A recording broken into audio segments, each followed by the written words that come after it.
I'm Nicole Saylor. I'm director of the American Folklife Center here at the Library of Congress, and I'm pleased to present to you today the latest installment in our ongoing Benjamin A. Botkin lecture series. I'd like to start by acknowledging that the Library of Congress, located near the confluence of the Potomac and Anacostia rivers, is built on land that is part of the homeland of the Nacotchtank, Anacostan, Piscataway, Pamunkey, and Manahoe people.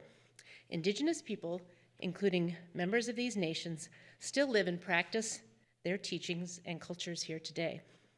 The library honors these stewards of the land and all indigenous peoples of the United States who are the first peoples, including those in the region where the library now provides its services. The Benjamin Botkin Lecture Series allows us to highlight the work of leading scholars in the disciplines of folklore, ethnomusicology, oral history, and cultural documentation while enhancing and expanding the collections here at the library. Both the center and the library realize the important facets that this series provides. Each lecture is videotaped and will become part of the center's resources. In addition, after being processed, this lecture, like others in the Botkin series, will be posted on the library website where it will be available without charge worldwide. So now I would encourage you to turn off your cell phones so you are not memorialized in our collections. All right, today I have the honor of introducing the noted writer, cultural commentator, and scholar Natalie Hopkinson, whose research focuses on Black and Indigenous culture, music, art, history, and knowledge systems. Dr. Hopkinson's achievements are numerous. She is the Associate Professor of Media, Democracy, and Society at American University here in Washington. She is the author of 3 books and is a former staff writer, editor, and columnist at the Washington Post, The Root, and the Huffington Post. She co-founded the Don't Mute DC movement to protect go-go, DC's indigenous funk sound, and she co-led a coalition of scholars, activists, and archivists and artists, that successfully advocated for DC Law 25-51, Go-Go Official Music of the District Columbia Act, and the creation of the Go-Go Museum and Cafe. She has served the arts and cultural sector through appointments to the Cultural Caucus of the John F. Kennedy Center for the Performing Arts, the National Folklife Network of the National Endowment for the Arts, and the District of Columbia Commission for the Arts and Humanities. She curated programs and exhibits for the Go-Go Museum and Cafe, the National Civil Rights Museum in Memphis, and elsewhere.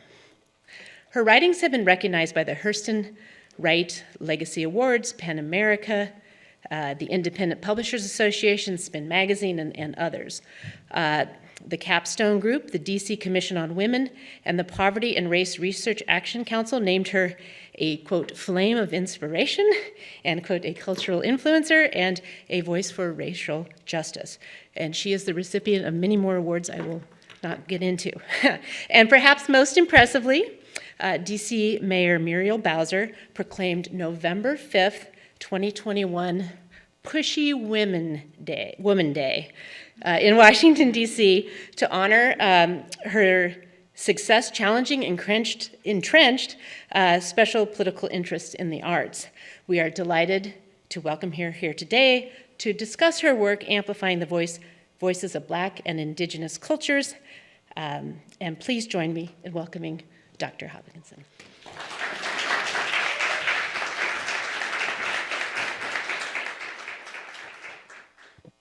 All right. Hi, everyone. How's everyone? Thank you for being here, and thank you for having me here at the Library of Congress. It is such an honor. These are like nerd girl dreams come true. I just think about my ancestor neighbors. I live here in DC in Bloomingdale. Anna Juliet Cooper, came here to the Library of Congress to study her dissertation, which looked at the Haitian Revolution and the French Revolution, and so she came here for her archives. Lizzo was just here. I mean, this is just the place to be. So here talking about We Are the Archive, go-go, music, and respect. And I'll just get started and how I got started. So I was actually born in Edmonton, Alberta, Canada. My parents are from Guyana, South America, and I migrated here to the US in 1986 to Indiana, a place called Beech Grove, Indiana. And when I got here, I was very, very confused about many of the silences and the bizarre hierarchies and a lot of cultural things going on in this country that, because I spoke English, people thought I understood it, and I did not. So a lot of my journey as a writer and as a curator, editor, educator has really been about educating myself and trying to make sense of some of these bizarre silences that are here. So that's how I became a media and a music scholar, because I find there's a lot of clues to answer all of these questions there. So how it's going, recently, finished working on some mapping projects with Dr. Sojin Kim at the Smithsonian Folklife Center. We just wrote a book chapter talking about some of the themes that I'll be discussing today. And I'm also the chief curator of the Go-Go Museum and Cafe, which is coming to Anacostia this summer. So I want to start talking about, there's a lot of conversation among my peers in the academy around decolonization and archives and what violent places archives can be for the people who I study and the people who I identify with culturally, Black and Indigenous, people who practice Black and Indigenous knowledge systems. And so there's this, I'd like to play a clip from Miriam Makeba, somebody who I've become totally obsessed with. And I just think that she articulates some of the concerns around archives, very powerfully. The conqueror writes history. They came, they conquered, and they wrote. Now, you don't expect people who came to invade us to write the truth about us. They will always write negative things about us. And they have to do that because they have to justify their invasion. We don't write our history. It has always been handed down to us orally by our elders. Of course, the white man came and he writes history. In fact, you don't know anything about any place until the white man gets there. Until the white man comes to any place, nothing lives. It's only when he comes and says, "Boof, I've discovered you, now you exist," which is ridiculous. This is, of course, ridiculous. Boof, you exist. Part of the message I want to bring today is that no one else actually has the power to tell us that we exist. We are the ones, we are the archives, we are the boof, we create ourselves. And we are archives that we perform the archive of our existence in every day. It's our hair, we wear maps, I'm wearing a map in my hair. Thank you to my daughter, Maven. I wear it in my family heirlooms, that I get from my family in Guyana. It's in the way that I move, it's in the way that I dance, it's in the food that I eat. I am the archive, and we are the archive. But there is some really important work to be done in bridging these two traditions, very Western traditions that archives like the one that we're in are based on. And a lot of my work is really about bridging those two and actually seizing the power of saying, boof, we exist, I exist, and for many generations to come. So, we're talking about go-go music, and which, I'll get into a little bit more about but to be seen in official maps is really an act of power. And this is really what a lot of the work that I've been doing for the last 5 years or so really talks about. It is a refusal. And go-go music is one of these traditions, these oral traditions that Miriam Makeba talks about in ways that they're able to hold our history, express our history, and share it in community. So I'm going to start talking to you a little bit about this photo. But I'm actually going to tell you about a scene that happened just a couple weeks ago at Bunker Hill Elementary School in Northeast Washington, D.C. So the crowd gathered to witness the release of the latest song by Backyard Band, a go-go themed kids anthem celebrating Black history. The band leader, Anwan Big G Glover's gravelly voice rumbled across the Bunker Hill Elementary School field in Northeast Washington as tiny preschool hands tug insistently at his custom denim jacket draped across his 6'6" frame. He relents and cedes the mic to a 4-year-old. "I love you, Big G," she coos, and the crowd agrees. 4 years since Muriel Bowser signed legislation making go-go the official music of Washington, D.C., a playground record release party is the kind of scene that has become thrillingly normal. I am chief curator of a new museum dedicated to preserving and sustaining go-go culture. And for me, the speed of the narrative change around this music and culture, which was once criminalized and scapegoated in the 1980s, makes my head spin. Its newfound prestige and status continues to leave me in awe of its power, fearful about its fragility, and hopeful about its future. Although go-go is now outside in the post-COVID-19 parlance, it's still vulnerable. There's ongoing resistance from arts funders who stubbornly cling to Eurocentric models of patronage and preservation that exclude it. There are newcomers to go-go trying to ride the official wave and jump the line in front of the original innovators. Even the local archives are struggling to give go-go the respect that it has officially earned. Go-go music is the funk-based genre created by the late go-go godfather, Chuck Brown. Chuck Brown famously traded 5 cartons of cigarettes for his first guitar while serving time in Lorton Reformatory, which is an agricultural work camp outside the District of Columbia. Brown created a sound rooted in Afro-Latin rhythms in the 1970s, and the blueprint was developed by youth bands including Rare Essence, EU, and Trouble Funk. Since I moved to the District of Columbia for college in 1994, I too have become locked into the circadian rhythms of go-go. I started telling go-go stories like Big G's as a youth culture writer in the Washington Post Style section in the early 2000s. In the next decade, I graduated to analyzing go-go as a communication scholar at the University of Maryland, which inspired my daughter, who was an infant when I started my doctoral program, to christen me Dr. Go-Go. Recently, I capped off 5 years as an activist and co-lead organizer with the Don't Mute DC movement that successfully campaigned, and I argued in the op-ed pages of the New York Times to make go-go DC's official music. So also this spring, we celebrated the 5th anniversary of that movement, and we put this video together for a presentation, a celebration that we had. So I will play it.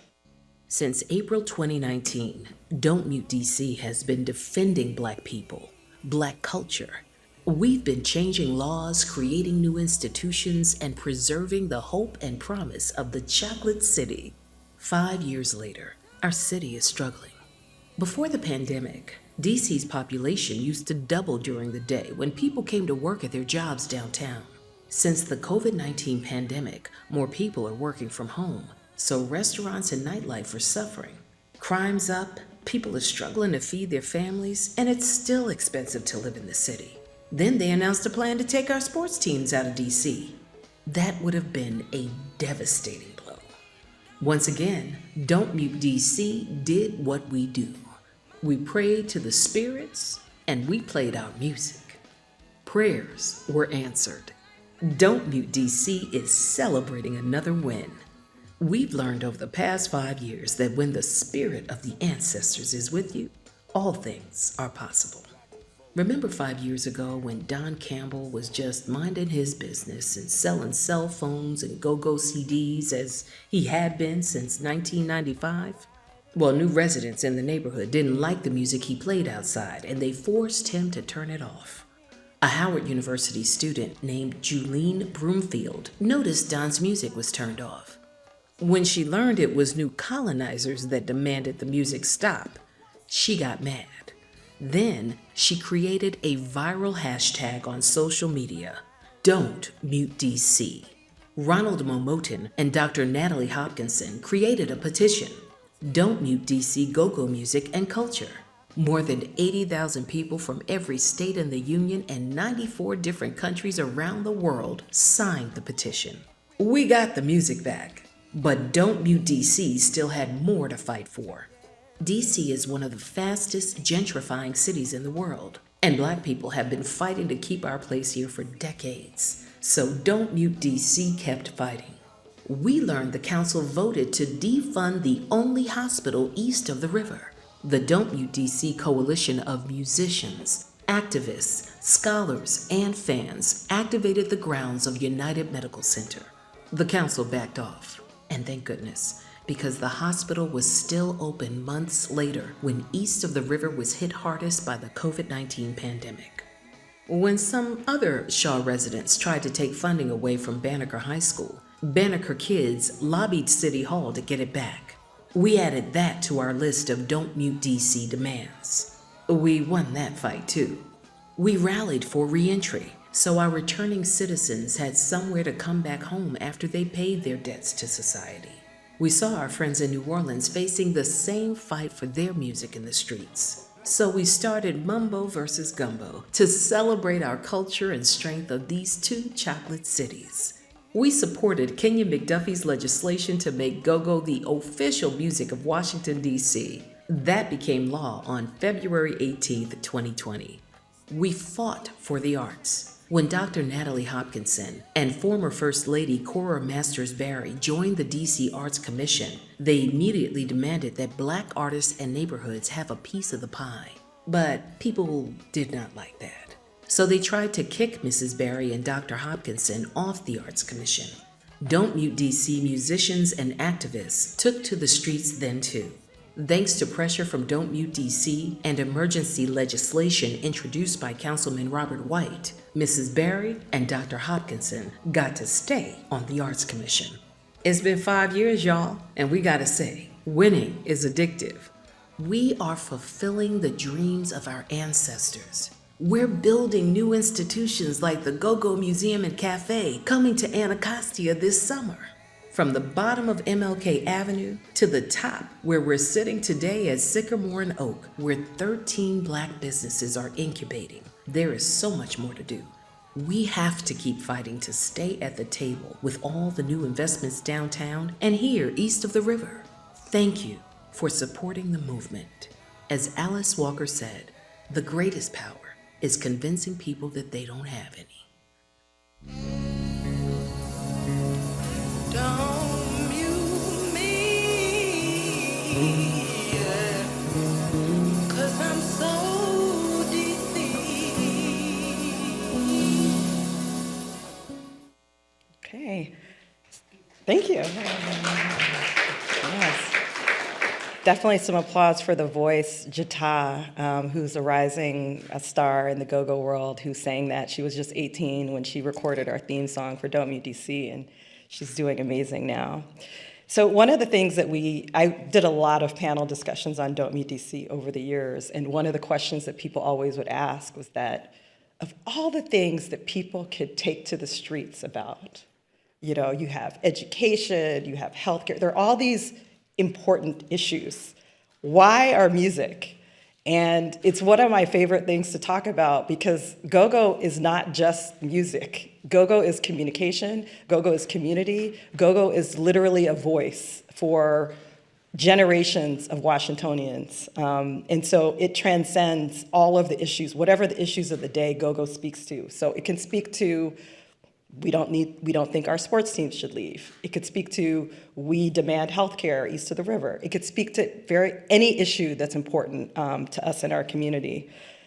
So just going back to right after the legislation making go-go the official music. Days before Mayor Bowser signed the legislation, which was in February of 2020, she appointed me to the city's Arts Commission, and this was a path that was previously trod in the 1990s by my predecessors. There were go-go advocates and educators. So one of them was Maurice Shorter, who was the manager for Junkyard Band, longtime manager for Junkyard Band. And the other one was Charles Stevenson Jr., who was the manager of EU. They were both appointed to the Arts Commission in the 90s by Marion Barry.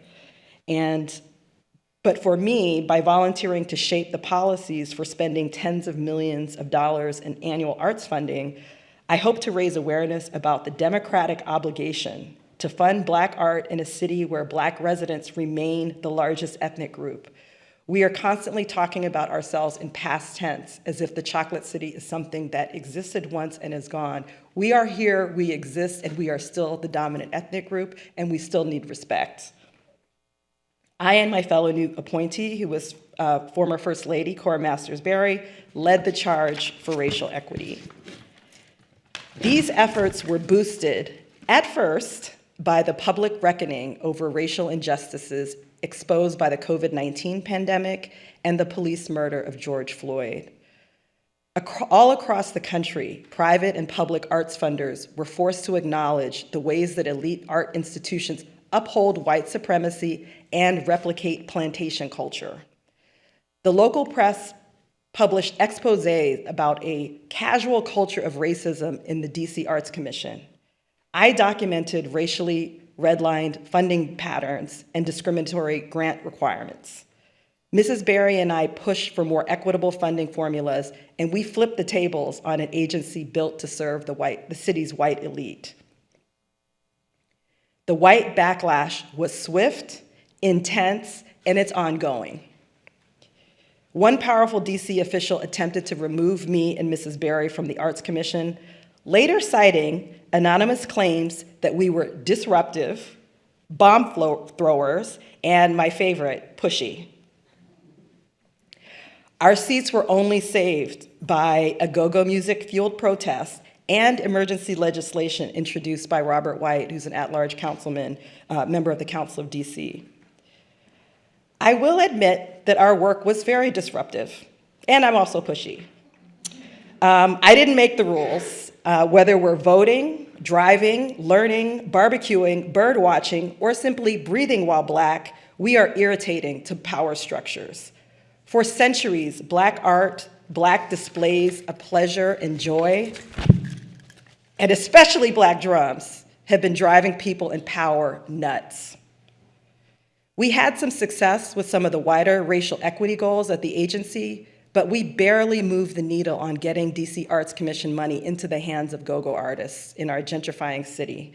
And in November, I stepped off the Arts Commission after 3 years of service to focus on curating the bricks and mortar version of the city's only official go-go museum. I am still pushing to hold the city to its promises to fund education programs and the museum as part of the mayor's implementation plan of the new go-go laws. Seeing the fragility of the go-go archive collections that were held by individuals, we in the Don't Mute DC movement successfully advocated for $1 million to be paid out during the pandemic to bolster the city's go-go archives. These investments have been very frustrating to track, but I have been even more outraged to learn that key go-go archival material donated decades ago have gone missing. Stevenson, the former DC Arts Commission chair who later co-authored the first academic book on go-go with the ethnomusicologist Kip Lornell, and Maurice Shorter, who helped create the Teach the Beat education program in 2011, both donated go-go materials that no one can locate. The former city folklorist Michael Lish collected a treasure trove of go-go materials from 1986 to 1996 that has vanished from thin air. The Go-Go Museum and Cafe, the brainchild of Ronald Mo Moten, the community organizer and co-founder of Don't Mute DC, is the logical place to take the lead on coordinating all of these efforts, rebuilding trust with the go-go community and assuring accountability. Since the museum's virtual launch in 2020, Moten, as the museum's chief executive officer, and I, working alongside him from my various academic perches, brought together a small but growing group of go-go scholars and celebrity advocates. The author Ta-Nehisi Coates, whose mother Cheryl Lynn passed down her love for go-go, participated in the Go-Go Museum's June 20 virtual launch. The filmmaker Spike Lee, who created the Black homecoming party anthem, The Butt, with EU, held the shovel at the groundbreaking for the Bricks and Mortar Museum in Anacostia, as well as the ribbon cutting for the mobile Go-Go Museum on wheels. So the Go-Go Museum could be wandering around the streets of DC right now. It has a hydraulic stage. You know, we can pull up anywhere, anytime, and nerd out on go-go. We developed key partnerships with institutions from the Smithsonian, the John F. Kennedy Center for the Performing Arts, the district's public libraries, and my faculty homes at Howard and later American University. We are rich in friends and supporters, partners, and even media attention, but poorly financed for the task. Construction of the Go-Go Museum was funded nearly entirely by a tenuous patchwork of city grants and the work of a volunteer staff and a few contractors. The city has to play its role, but the private sector too has an opportunity to invest and endow Black art and knowledge systems equitably. Among our biggest revelations over the years is the astonishing disparity between the all-Black creative economies of go-go and the mostly white creative economies supporting the city's elite institution. We saw go-go engineers very happy to get $600 for a job, while better-known white-owned companies could command $9,000 for the same job. Go-go creatives, including graphic designers, photographers, videographers, can get paid 100-fold more if they work for our fancy new partners, and many of them have been plucked off. Thus, the Go-Go Museum has also become a platform to develop Black talent and funnel them into the big money leagues. During the curatorial process for the Go-Go Museum, we balanced this tension that Miriam Makeba talked about, right? So this idea that you have official archives and official records, but then she says that we pass our history down orally. This is what the tradition is. So we balance those two ways in the way that we curated the museum. I consulted academic sources. I looked at the local archives, official printed records on go-go, all of the scholarship that has been written about go-go and DC and the Chocolate City. Moten, who is my creative partner, is a DC native with decades of experience as a go-go promoter, and he has intimate relationships with the legends. He called dozens of key figures in go-go to authenticate accounts, clarify stories, and chase numerous details. It was really frustrating, I have to say, because I'm just trying to get through this process, and every minute Mo is like calling someone, and then I'm like, no, I know for a fact that's that right, like that date is this date. I've already seen it, I've checked it, and then he would go straight to the source, and oftentimes I found that I was wrong. So the oral tradition is extremely, extremely strong, and mixing them together is very powerful. We are creating more than 20 digital interactives and exhibits that trace the history of the sound, recognize the pioneers, and celebrates the Black-owned creative economy that thus far has not been colonized. We designed soundproofing around some of the exhibits that will double as a tiny desk recording studio. Outdoor pavilions will include a performance space. The cafe menu will trace the music's parallel culinary past via street foods from across the diaspora. When construction is completed on the museum later this summer, visitors will not examine a culture embalmed beneath glass display cases. Instead, they will be immersed in the go-go experience that is very much alive. I am most hopeful about the bridges we are building to the future. So more kid-focused programming and global collaborations in West Africa, the Caribbean, and even the Netherlands. In August, I'm organizing a research trip to Brazil. Our team of scholars map DC Black dance traditions, including in go-go, and will link them to similar traditions across the diaspora, and specifically in Bahia, Brazil, which has the largest African population outside the continent. And I'll just do another plug for an event we're doing next week for Juneteenth, where we're doing a go-go fitness dance class for kids. And so we're creating some educational videos focused on go-go dance. So amid the national backlash against diversity, equity, and inclusion initiatives, I hope that the go-go story invites the powers that be to consider not what they lose, but what they gain from Black art and knowledge systems. Cultural traditions that originate in West Africa and travel to the Americas have their own kind of magic and power. For example, you take the Black English construction of the following phrase: "She be dancing." Or, since I was just at the Caribbean Studies Association and I'm, West Indian, you could say, "She does dance."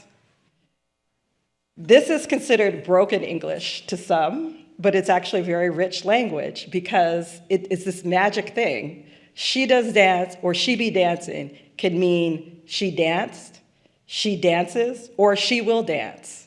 It holds all of those tenses in the same construction. Go-go music, too, is a kind of grammar, as the poet and photographer Thomas Sayers Ellis once described it to me. It is just as efficient as other Black discursive languages. It pulls the present, the past, and the future swirling around in the same live performance.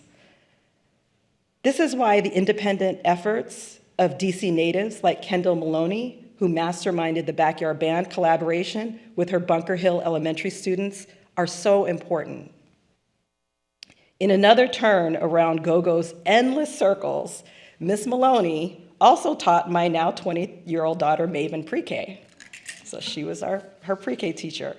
And one of these magical educators her classroom is a playground for creativity, for innovation. She also had gone viral for using the Ebony magazine archive and having her students recreate the covers. She's an incredible, creative educator. She created the Backyard Band ABC song is the only official kids song for the District of Columbia Public Schools. So I can see it becoming a DC kids anthem, their own lift every voice and sing. This is the new official grammar that children will be compelled to learn for generations to come.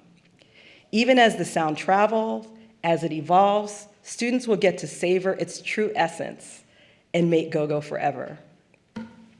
So I'm gonna end my official talk by playing a little bit of her, going through my slides, the scene from Bunker Elementary School. So this is the Backyard Band ABC song. This is the future for DC public school kids.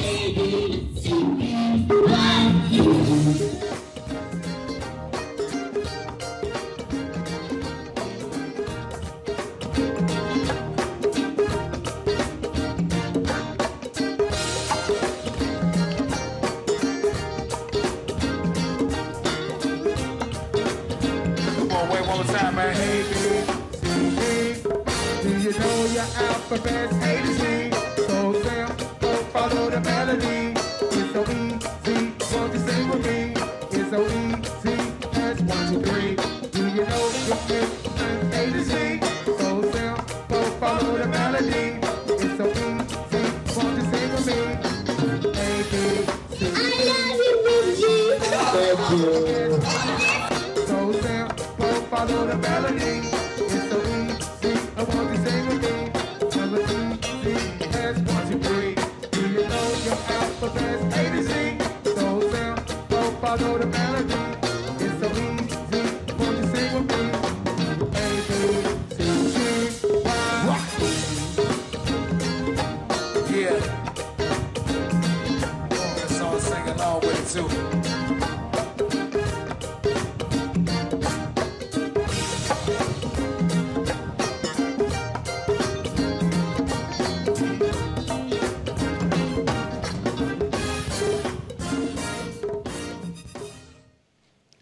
Thank you.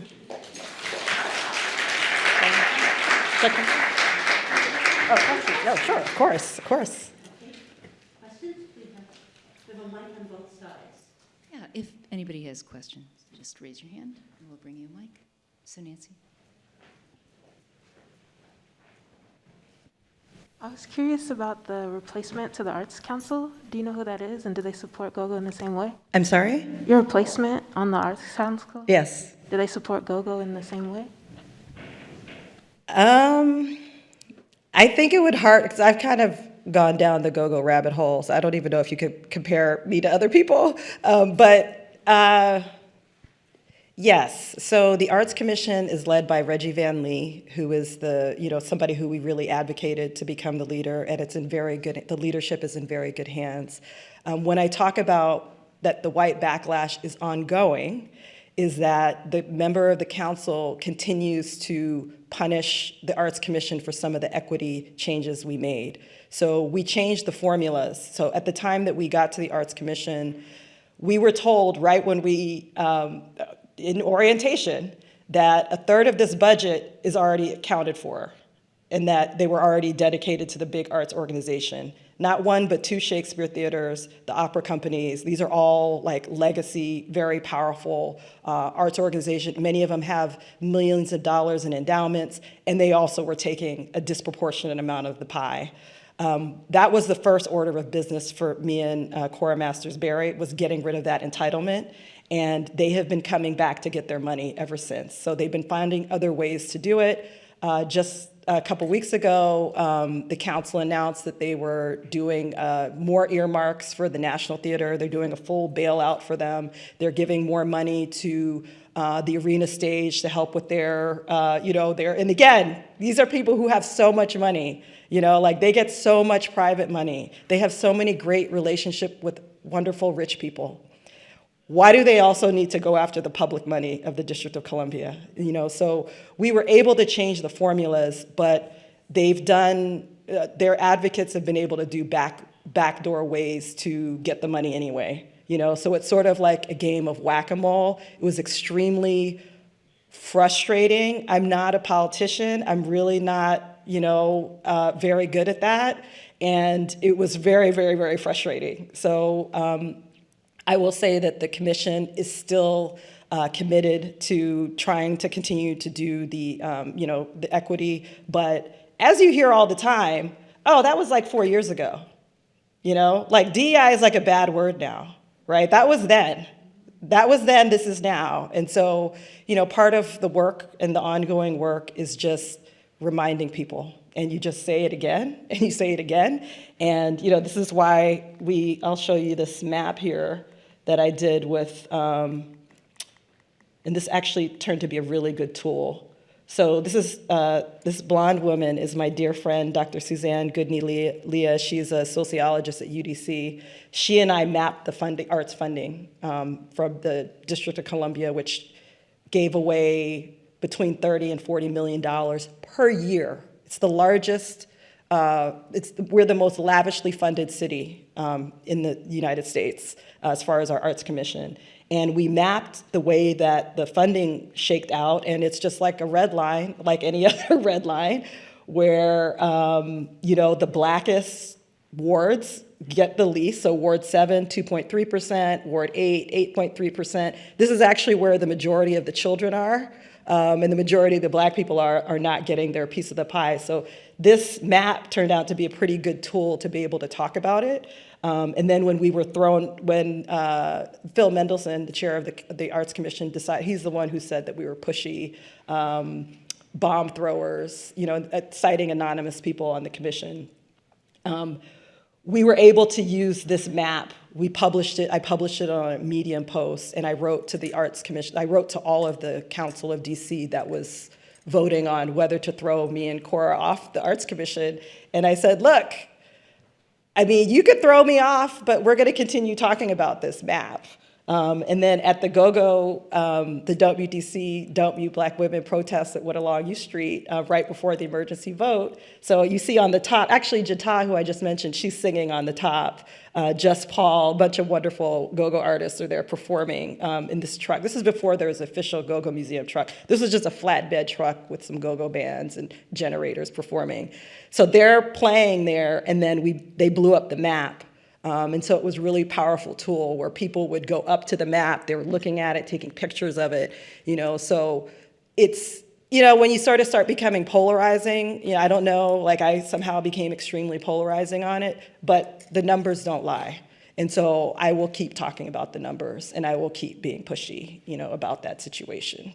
And Cora Masters-Berry, bless her heart, she's still there fighting the good fight.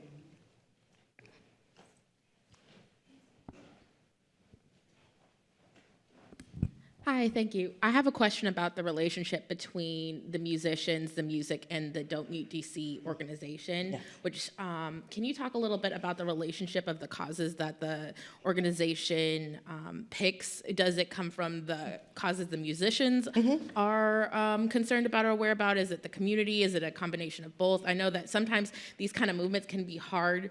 It's kind of like capturing light in a pan, because it can be hard to sustain that kind of movement without some sort of organizational structure, but then you get influenced by the politics of the people at the head of the organization. Can you talk a little bit about how the music kind of relates to the cause? Yeah, thank you for that question. You see me.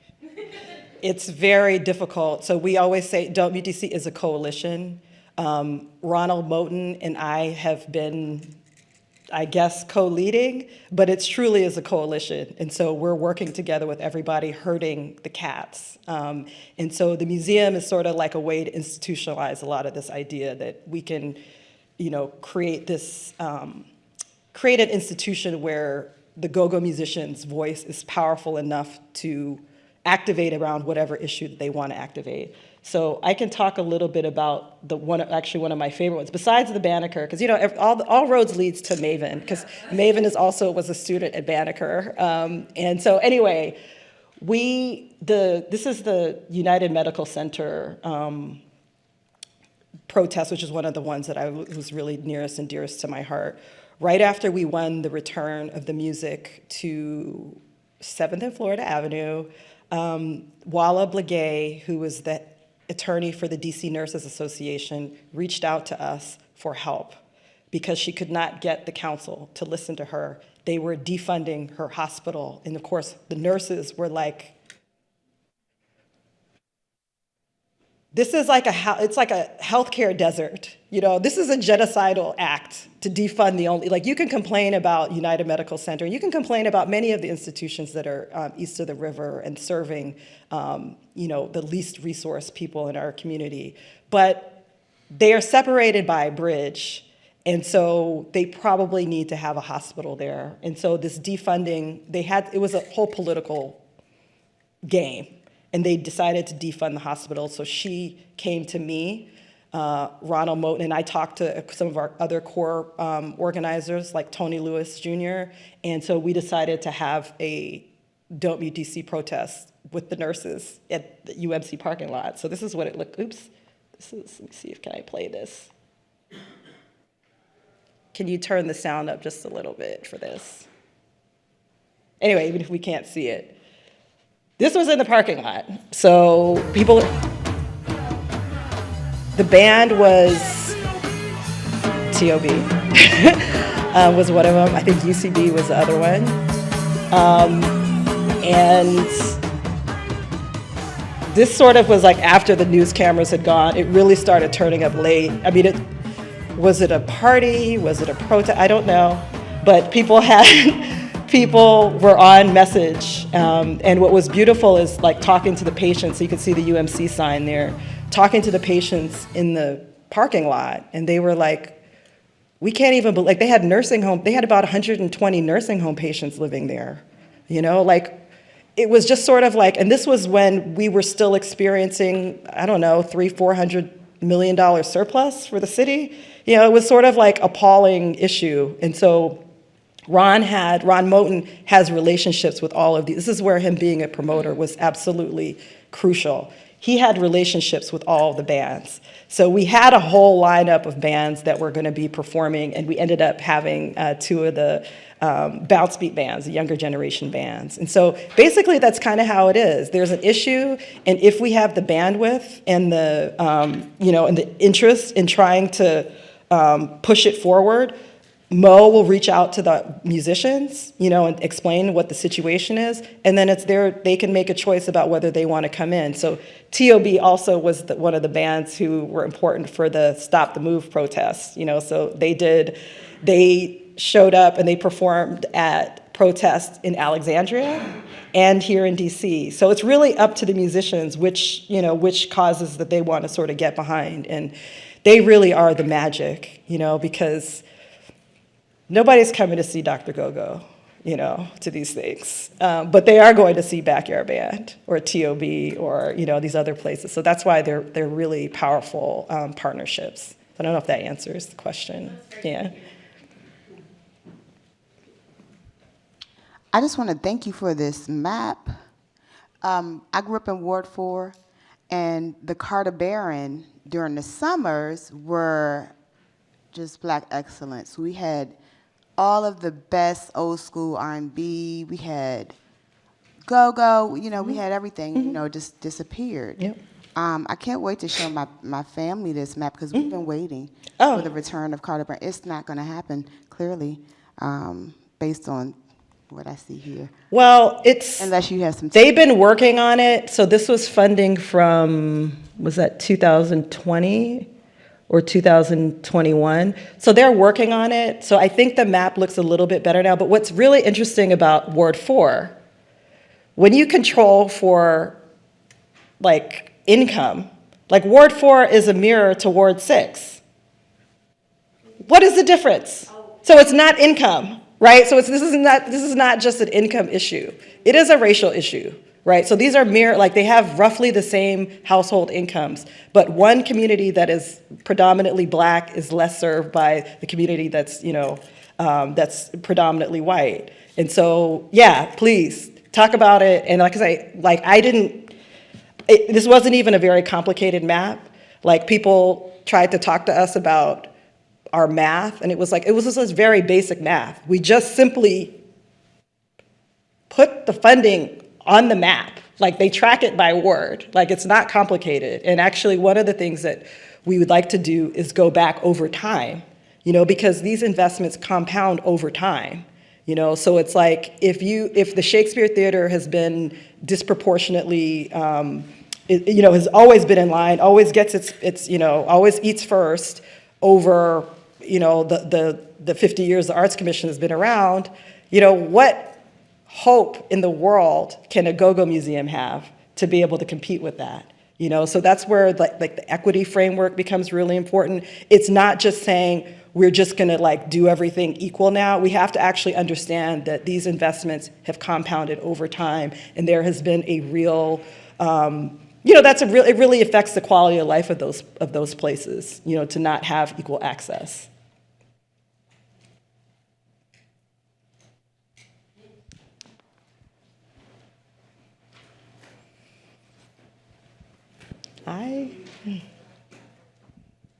Great presentation. Thank you for being here. Nice to see you again. Good to see you. Our kids went to school together. Yes. I'm curious about being at the Library of Congress, what you were talking about, the archives and the loss of information, and that you've got the museum, and I know at MLK they've got go-go concerts every Sunday this month, and they've got the People's Archive. So where do you see the museum and the People's Archive? What's the relationship and collaboration and ways to keep the resources and documentation and archives? Yeah, thank you for that question before we were just talking about this. So this is one of the most exciting things to be able to talk about, because we were able to, under a go-go stimulus plan that we pushed with Kenya McDuffie, we were able to get $1 million to the MLK Library for the go-go archives specifically. And so, it's a relationship. It's an institution. We're, really working together. So the Go-Go Museum and I, working with the Go-Go Museum and my students, my PhD students at Howard, we collaborated with them on Go-Go Preservation Week. So we did a whole Go-Go oral history series with them. We also did the first Go-Go concert there on the rooftop with Backyard Band, who we love, Backyard Band. And so that kind of kicked off a series that they did. And so Richard, who's the head of the DCPL, announced last summer that amid, downtown is really struggling, right? And so MLK Library is right downtown, and they actually broke attendance records in June. And he attributed it to two things. One was the Da Vinci exhibit that really people were really excited about, and the other one were these go-go concerts that they were having at the library. So they're sort of, I hope they're sort of sold, even after the money runs out, that this is something that needs to be an ongoing investment, making permanent space for it. But it's still, we're trying. We're still trying, we're still collaborating. One thing that we know is that the Go-Go Museum does not have the capacity to be a collecting museum, right? So we collaborated with them on the permanent Go-Go exhibit, which is on the 4th floor of the MLK Library.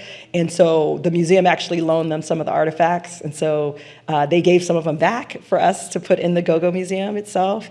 And so we're really hoping to continue to bolster that partnership so that they can actually be doing some of the collecting. The museum has massive needs. And so all of the friends that we have, in the different institutions, we need everybody's help. And we're really looking forward to that, just hoping to continue to improve the relationship. But I did give testimony. Anita Bonds had a hearing about the DC archives I think it was in December. And I talked about, and I named specifics about all the things that are missing. A third of the founding archival collection donated by Charles Stevenson and Kip Lornell to DCPL is gone. It's just gone. And it's really difficult to ask people to continue to give when your work has not been preserved. Or Michael Lish, who I did an interview with him, amazing, DC's first folklorist. He did incredible work. He did educational videos with Junkyard Band, with Stanley Nelson, the filmmaker Stanley Nelson filmed these things. And he documented go-go's all over the place. But this was during a time that go-go was heavily criminalized and scapegoated. And so he was threatened by members of the council at the time. They said he would be fired if he sends another photographer into the black hole on Georgia Avenue. And then when he left, when they eliminated the position, the DC Arts Commission eliminated the position of the folklorist, he packed all of his materials for 10 years worth of materials, and it is gone. No one knows where it is. And so again, it's like drinking from a fire hose, the amount of needs that there are. But I'm really, again, grateful to be here and to be able to sort of say this out loud there's witnesses that, people know that there's the stuff that was there. There's a whole lot more stuff that, we're finding because, again, mostly because of Ronald Moe and his deep connections in the community. People are donating all kinds of stuff to the museum, so we can continue, if we continue to work together and sort of iron out whatever the institutional politics, I think we can continue to do some great work together because it's a natural. I love the People's Archive. I love everything they're doing. With Miriam Makeba, again, she talked about we give our stories orally. So David Grasso, who was on the commission early, he started a whole push for oral history and really funded them very well through the DC Public Library. And so we're also able to benefit from that. And again, not just go-go, everyone has stories. Everyone has family histories that are important. And knowing that there are places like the DC Library, the People's Archives, the Library of Congress even, where that think that your stories are important, that they matter, that really sort of makes a difference. And, really cool, I remember I was on a panel once where Big G talked about, we got to get these archives together. And I'm like, wow, this is nerd dreams here. You know, like archives are cool. People want to be in archives. You know, people want to go party at the library. Like this is all exciting things that are happening. Please join me in thanking Dr. Hopkins. Thank you.